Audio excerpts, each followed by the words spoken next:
said that Indiana's kind of getting screwed in this whole Big Ten championship game, New Year's Six game, right?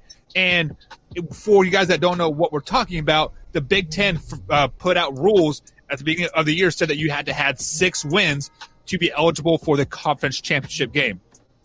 Ohio State's 5-0, and they're in the Big Ten championship game. So obviously the rules got bent a little bit, and Indiana is 6-1.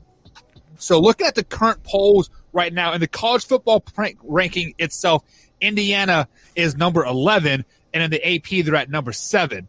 Looking at the AP here, they're behind Alabama, Notre Dame, Ohio State, Clemson, A&M, Cincinnati, and then Indiana. So, Brandon, looking at this polls right here, coming in at a number 7 seed at the AP polls, quite arguably a Big Ten championship win would probably put them up in the top 4, if maybe not top 5, moving forward, like giving them a pretty good shot at the college football championship game. Is Indiana getting screwed in this whole situation right now with the Big Ten? Absolutely. I've said this from the beginning.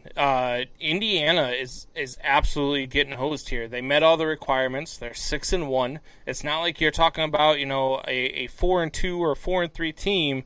You're talking about a 6-1 team who met all the requirements, did everything that they needed to do. They're ranked, I think they're ranked 7th in the coaches poll, but they're nowhere even close. Like you were saying in the college football playoff. But this team should be in the Big Ten title game. Should be, without a doubt. I mean, they've got more wins than Ohio State. Granted, they have one more loss than Ohio State, and that one loss is to Ohio State. But in order to get to the Big Ten championship game, you're supposed to play 6 games. And that's one thing Ohio State did not do.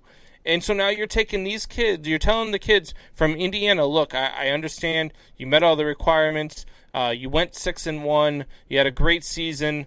But Ohio State has a chance to make us some money. So you guys are out, and they're in. So let me play devil's advocate here. Indiana right now has 28 positive COVID cases on the football team. Their football game last week got canceled versus Purdue because of the COVID outbreak that was happening. Just not with Indiana, but with Purdue as well. And then on the flip side, that game got rescheduled to Friday, which later it got canceled again. StreamYard kicked me out. Or was it the ghost? Like, I do have a ghost in the garage. But like I was saying, the Indiana Purdue game was supposed to happen again Friday, which got canceled again because the COVID outbreak of Indiana. So even if Indiana was able to play the Big Ten championship game, they wouldn't be able to play the Big Ten championship game because of the COVID outbreak. So kind of like the Big Ten, it kind of saved themselves like a little bit because a team like Indiana cannot go into a Big Ten championship game, and I don't care who you're playing, they cannot be missing 28 players, and some of them are starters. They refer to them as Tier 1 players, and they would not be able to compete. Ohio State can literally be missing all of their starters, all 22 of them, and still compete with Northwestern, I think. You're not incorrect when you say that, but the fact of the matter is they didn't meet the requirements. And you are 100% correct.